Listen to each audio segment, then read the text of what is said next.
This is the original sound of my video. And this is the sound of Audacity. Welcome once again to my channel. If you're a beginner and you are struggling to get the right sound for your videos, I'll get you covered. In this video, I'll show you how to enhance the quality of the sound of your videos with Audacity without breaking the bank.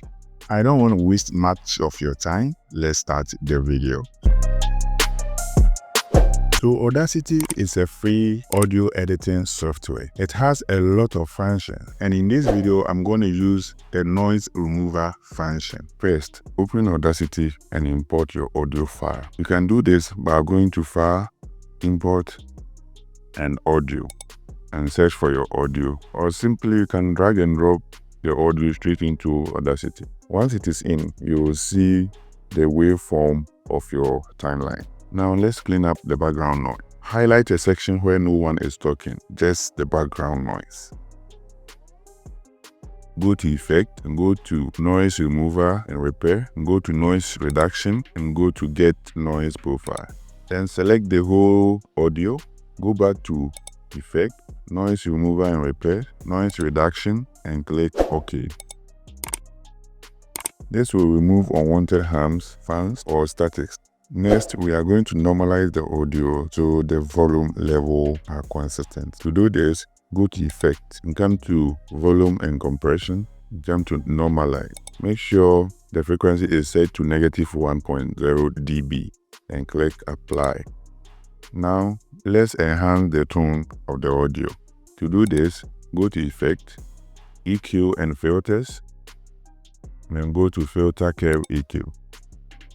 Here you can boost the bass slightly to add warmth and increase the treble a little for clarity. Don't overdo this. Small changes makes a big difference. After you are done, click Apply.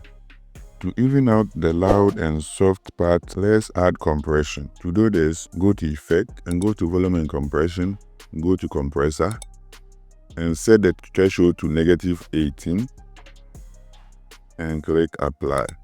This helps keep your voice smooth and balanced, like what you hear on podcast. Finally, give it a quick listen. To get the right sound for your videos, I'll get you covered. If you want, you can add a little reverb or limited. But usually, noise reduction, normalization, equalizer, and compression are all you need for pro sound audio. After you are done with your sound, save it onto your computer. To do this, go to File and go to Export Audio, and then go to Export to Computer and select the location of your audio and click on Save and give the name to your audio, and go to Format and select MP3 and click on Export. There you have it. So if the video interests you, please like and share for others to also benefit from it. And also consider subscribing to the channel because I upload nice videos like this. Thank you for watching.